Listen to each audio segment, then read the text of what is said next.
The thunder of hooves signals the arrival of the quintessential shock cavalry in the fantasy worlds of Dungeons & Dragons, the Centaur. The Centaurs are a creature trapped between two worlds, embodying the spirit and freedom of the Feywild with the intellect and wisdom of humanity. Greetings, my name is Monty Martin. And I'm Kelly McLaughlin. And we are the Dungeon Dudes. Welcome to our channel where we cover everything Dungeons & Dragons, including advice for players and guides for Dungeon Masters. We upload new videos every Thursday, so please subscribe to our channel so that you never miss an episode. Today, we are taking an in-depth look at playing a Centaur in Dungeons & Dragons 5th edition. This player race was introduced in the Guildmaster's Guide to Ravnica, the MTG Magic the Gathering crossover with Dungeons & Dragons. And while they have been presented for this setting, they're easily adaptable to any campaign world. We're going to be taking a look at their racial features, traits, and how you might be able to roleplay a Centaur at your next game table. There's a lot to cover, so let's get rolling. So let's talk about how Centaurs fit into the world of Dungeons & Dragons. Now, Centaurs have a dual nature. Not only are they the fusion of human and horse, but in the rules of Dungeons & Dragons themselves, there's a pretty big difference between the playable Centaur race presented in the Guildmaster's Guide to Ravnica and how they are depicted in the Monster Manual. This dual nature, how they work as a player character and how they work as a monster or as part of the D&D worlds, is really something that we have to think about carefully when we're integrating Centaurs into our settings, our worlds, or playing them as a character. Whether we want to go with the roots of the Centaur in its mythological origins in Greek mythology, or we want to really go ahead with how they're depicted in the Guildmaster's Guide to Ravnica. I find how they're depicted in the Monster Manual is a lot closer to their mythological roots as nomadic creatures that live on the fringes of civilization, but also have this strange dichotomy between being warriors of the wilderness and wise sages. In the world of Ravnica, Centaurs are either of the Selesnya Conclave or the Gruul clan.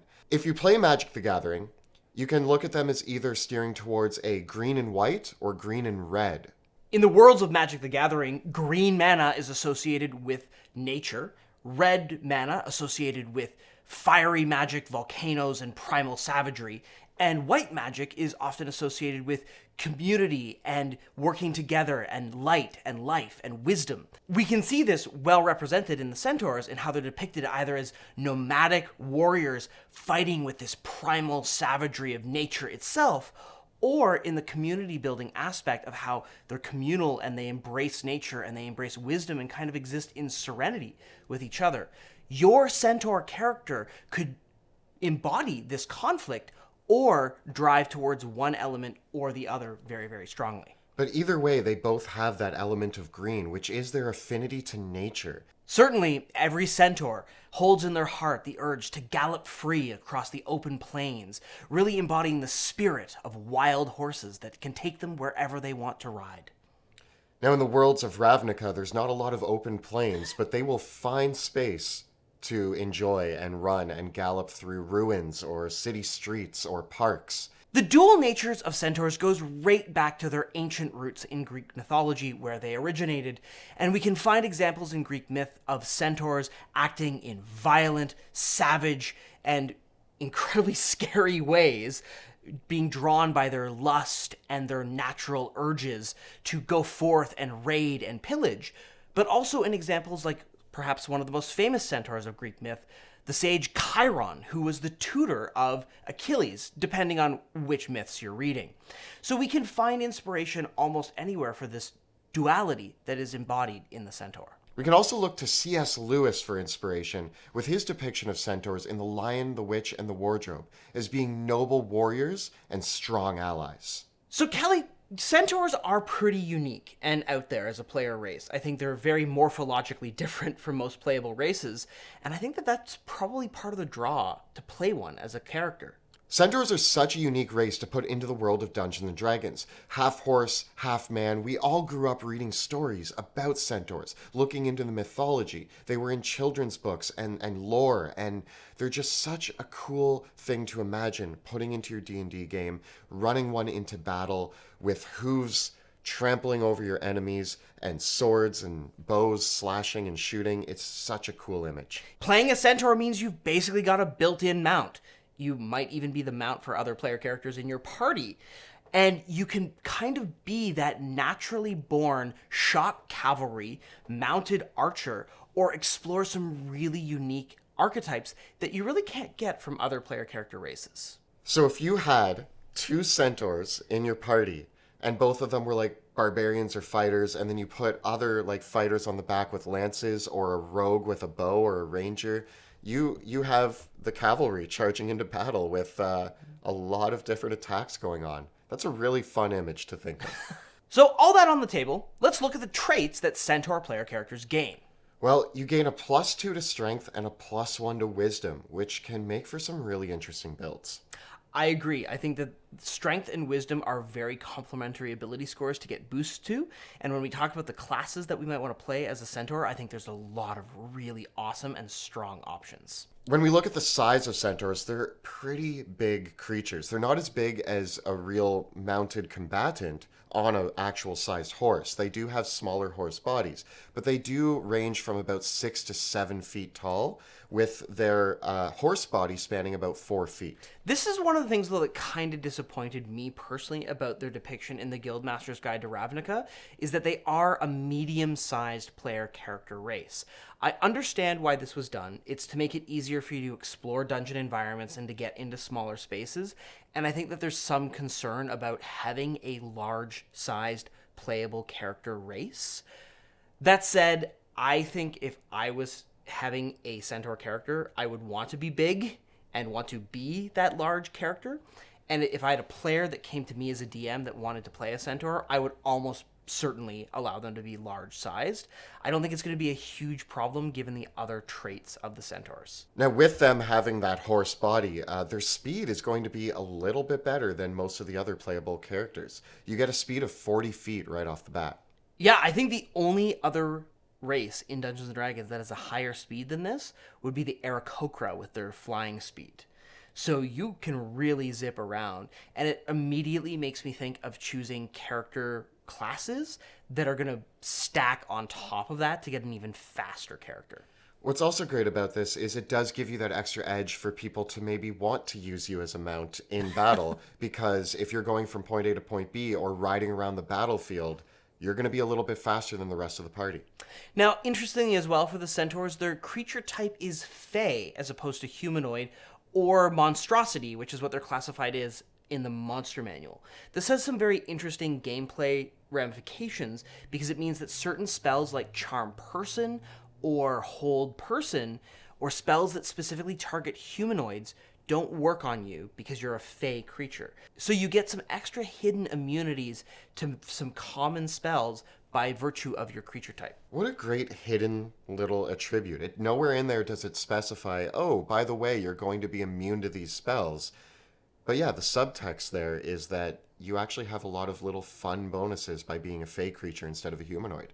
That said, you may also be susceptible to effects that target fey creatures, so watch out for spells like Banishment. Pros and cons. So as part of the centaur's size, they also have the equine build feature, which counts them as one size category larger when determining how much they can carry. Now, also in the rules of the game, quadrupeds also get a bonus to how much they can carry as well. So figuring out exactly how you're going to rule this at your table might vary. If you choose to be like me and actually make the centaurs a large creature, I would probably ignore this trait. So they can push and pull and lift a lot more, but the downside of being a centaur is that you're terrible at climbing. It's really hard to climb up a cliff when you have horse hooves dangling behind you as you're trying to climb anything. So when you do try to climb something, it's going to cost you much more extra movement than it would any other build in the game. On the flip side, you can bash people with your hooves, and they are a natural weapon that you can use to make unarmed melee attacks with. When you hit with your hooves, you do bludgeoning damage that's equal to 1d4 plus your strength modifier. Not bad as an extra little kick in the face from a horse. What's special about this is that your hooves combine with the charge trait, which means that if you move 30 feet directly towards a creature and then hit them with a melee attack, you can immediately make an extra attack as a bonus action with your hooves as well. Meaning that as a centaur, even at level 1, you can manage to get 2 attacks in. It's a really cool trait, especially if you're going to be a frontline combatant. Centaurs are natural survivors, and they get the survivor trait, which lets you gain proficiency in either nature, animal handling, medicine, or survival. Centaurs automatically know Common and Sylvan. And finally, it is worth noting that centaurs do not gain any special vision. They don't have dark vision or anything else like that, so they are reliant on typical human level vision. One thing that I've experienced with trying to play a centaur is that it's really hard to find a great miniature to have at your table. There's not a lot that have been made for D&D. There are not at all. And worse, many of the ones that are out there are really generic and don't feel like player character quality miniatures. That's why we were really excited when our amazing friends at Hero Forge, who sponsored this episode, told us that they were coming out with options for custom centaurs as an option from Hero Forge directly. We jumped right on that and we ordered a classic archer centaur, which is just great. And then we also have that gritty kind of gladiator fighter centaur as well. I totally love Hero Forge's options for the centaur playable characters. You can do these really amazing poses of rearing back and shooting the bow, and it really solves that problem that you have when making a centaur character, is that you can't find a good miniature that actually represents the weapons and armor that your character is wearing. You can go right on Hero Forge and fully customize the character, giving them the exact equipment, weapons, armor, appearance, hairstyle that you have in mind for your character, and then fully customize their pose as well, getting a perfect mini. Hero Forge is great for coming up with all of the different options. You can play around with it for hours, coming up with exactly what you want your character to look like. On top of that, I even just use it for inspiration. As soon as I'm thinking of a character, I hop on Hero Forge and I start designing to see what he might look like and really kind of nail home exactly what I want my player character to be holding, to be wearing, to be posing as. I want that heroic, strong character, and Hero Forge gives me all those options. Whether you want to create a centaur for your next player character or explore Hero Forge's amazing options for all the player character races and classes and equipment that are out there, you can find it all at heroforge.com. You can also get $5 off your first physical order by using the discount code DUNGEONDUDES at checkout. Follow the links in the description below for more information. As I was going through all of the options on Hero Forge for building a centaur miniature, I really started to think about all the unique class combinations we could consider when building a centaur player character. What did you start with, Kelly? With that +2 to strength and that +1 to wisdom, my first choice to tie into the savagery of the centaur was to look at the barbarian. I completely agree. I think the barbarian, with their fast movement trait, focus on melee combat, can really take advantage of all of the centaur's traits and really captures the quintessential image of the centaur as depicted in many Greek myths. Now, if you wanted to go more noble with your centaur, you could look at a cleric as well. And I imagine the nature domain cleric is a really cool way to go with a centaur, tying into their natural order and their affinity towards nature and the fae. Why not even the tempest domain? Or even the war domain. And you could tie it right back and say that you are a cleric of Demeter or Ares or Zeus. And you are a centaur come straight from Greek myth, wielding the powers of the ancient gods of old. This could be a really cool character archetype to explore. I love the idea of being maybe like a centaur gladiator or Spartan. You know, putting on that kind of like hoplite style armor on the centaur, wearing really big heavy armor and being kind of this force of nature and metal charging into battle. It's a very cool fighter. I also gotta say, I don't think that the ability score bonuses line up awesomely, but the boost to wisdom is worth noting.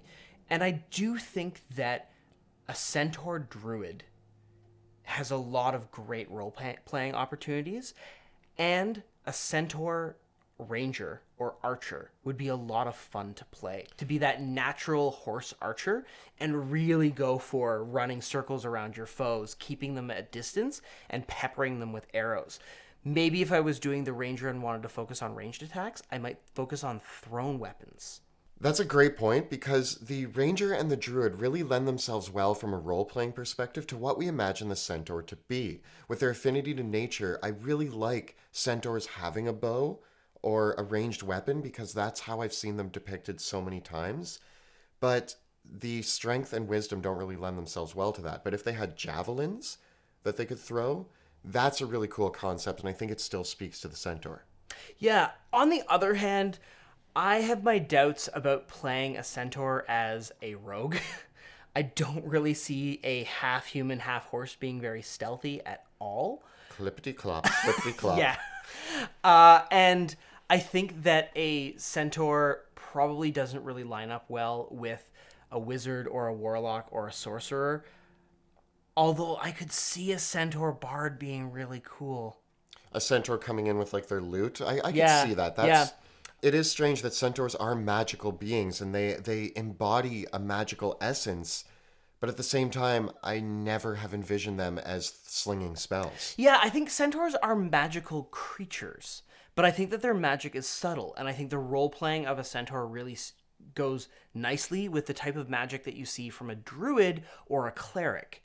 Whereas the outrageous arcane magical effects of, say, a warlock or a sorcerer or a wizard feel a little bit out of place, but that would be a great way to play against type, to play like this scholarly centaur that has a library full of books on their back.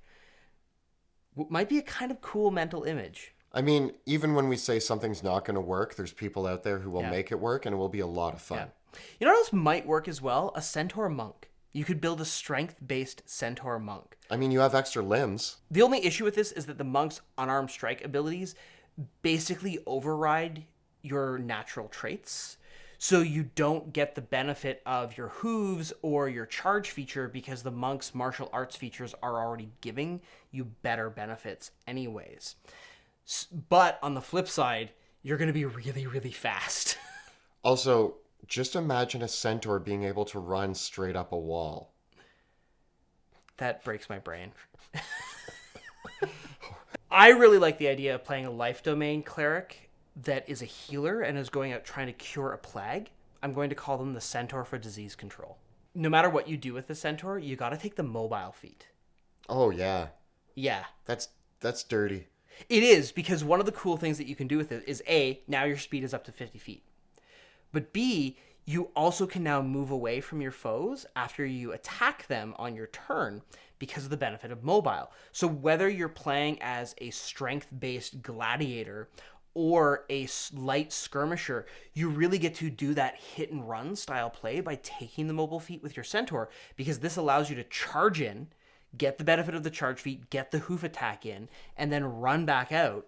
And because your speed is so high, especially, imagine if you're playing a centaur barbarian with the mobile feat, you now have a speed of 60 feet, which means you can get in and get out, and your enemy has to use all their movement just to get back up to you again. That's a really nice combo, and honestly, I think makes the Centaur Barbarian one of the coolest and strongest ways to go. Yeah, I could even see multi-classing Battlemaster Fighter with Barbarian as a centaur, because then what you could do is charge in, hit them with your hooves, knock them prone, and ride back out. And now they have to stand up from prone, costing half their movement, so they're not even going to be able to get up to you unless they dash up to you again. And then you rinse and repeat. Yes. Over and over again until they're dead. Yeah. And if you are playing a centaur fighter as an archer, then you just take advantage of your speed of 50 feet, because again, you're taking mobile, and you just gallop around them and pepper them with arrows until they're all gone. Yes, you're not getting the bonus to your dexterity. We could use thrown weapons instead to make that work. But I really think the centaur opens up these options for these hit and run tactics, provided you're working on a battlefield large enough to accommodate it. And I think that that is one of the big downsides of the centaur, is that if you're in dungeon environments, you can really feel boxed in, and you're not going to be able to leverage all of your speed to its full advantage. What a great flaw, though, for your centaur to be claustrophobic. With those closed-in environments, it goes against everything that it says about the centaur in the book, about them loving wide open spaces. They love galloping through fields and parks and ruins. You put them inside of a contained space, and they can't use most of their best features. And I would play into that. I would definitely drive that home and just say that the Centaur hates closed-in spaces. So if we're looking at the race of Centaurs in Dungeons & Dragons, let's start thinking about what backgrounds might be interesting to use for role-playing our Centaur. So because centaurs are often associated with nomadic tribes that wander the far-off natural places of the world, a centaur that becomes an adventurer might be an outcast or an outlander or someone on a special mission from their tribe that requires them joining an adventuring party. I also look at Far Traveler as a good option. You have Outlander. They could even be a hermit who is secluded from society and lives out in the woods, but they're the lone centaur of the woods. I think a really cool way to think about a centaur player character would be drawing inspiration from a character like Aloy from Horizon Zero Dawn. Someone that might have been an outcast or that has then been sent out into the world by their people to recover something special that was stolen from them. There's a lot of great stories that you can explore with this dynamic, because I think in a lot of D&D worlds, you're not going to walk into a city, even like Waterdeep, and encounter a lot of other centaurs. No, centaurs seem like one of those things that if they're in the adventuring party, everybody's kind of like, whoa, look, a centaur. Yeah. Even within the worlds of Dungeons and Dragons, finding a clan of centaurs is a rare thing. I also like this idea for a centaur player character of a centaur that grew up and lived in the Feywild. And because the Feywild mysteriously crosses through the material plane, maybe your centaur was lost in the Feywild and accidentally stumbled into the material plane and is looking for a way home. Aw, a poor centaur just wants to go home. To me, that's a much more innocent approach to the centaur, is this lost centaur who just wants to find his way home and adventures to try to find an entrance to the Feywild. Your centaur, being from the Feywild, could have an affinity towards other Fey creatures and maybe draws themselves towards elves and pixies, and you could have an entire adventuring party made up of Fey-related creatures. Yeah, I love this idea of maybe a group of centaurs and elves working together to overcome some mutual threat to the Feywild or to the natural world. Maybe there's an interesting case where one of the elves in your adventuring party found your centaur after they were lost in the Feywild and they were injured, and that's how they became friends and started working together. With the centaur being such a unique and interesting race in the world of Dungeons & Dragons, it's possible that your player character was captured and forced to be a gladiator in the pits for people's amusements. And now you've gotten out, and now you're trying to find your way back to your people. Or maybe your character wants to get revenge. This would be very appropriate for a centaur barbarian who was captured and was imprisoned and kept in captivity and couldn't roam the open plains. And now that they've escaped or won their freedom, all they want is to even the scales. Or maybe they just want to get as far away as possible from civilization. So going back to some of the other options, when we look at things like the Outlander or the Hermit and think more about a Druid or a Cleric who is a wise centaur who lives out in the woods and practices their own magical energies that is in tune with nature. Maybe your centaur is an envoy sent from their clan to work with humans or elves or dwarves to strike a better balance between the natural world and the Feywild and the encroachments of civilization. That might be a really great way to reconcile an oddball party that is filled with maybe more traditional characters that don't care about the connection to nature that your character has. And this really all just ties into that dual nature of the centaur, with both their savagery and their wisdom. You can kind of go either way and play so many different options for your centaur character. Something that always makes a compelling Dungeons & Dragons player character is one that has a fantastic internal conflict. And with a centaur, this is front and center, because you have ingrained within your character the conflict between nature and reason itself. Exploring this element and this conflict and how your character navigates it will give you so many rewarding options for playing your characters in many campaigns to come. So this has been a look at Centaurs in Dungeons & Dragons 5th edition. If you're planning out your centaur character, don't forget to check out the links below for Hero Forge to plan out your perfect miniature. If you're enjoying the show, please consider supporting our work on Patreon. You can find out how by following the links in the description below. Don't forget to check out our live play Dungeons of Drakkenheim, which airs Tuesday nights at 6 p.m. Eastern on Twitch. You can find all the previous episodes of that right up over here. And we have plenty more guides to the races of Dungeons & Dragons 5th edition right up over here. Please subscribe to our channel so that you never miss an episode. Thank you so much for watching, and we'll see you next time In the dungeon.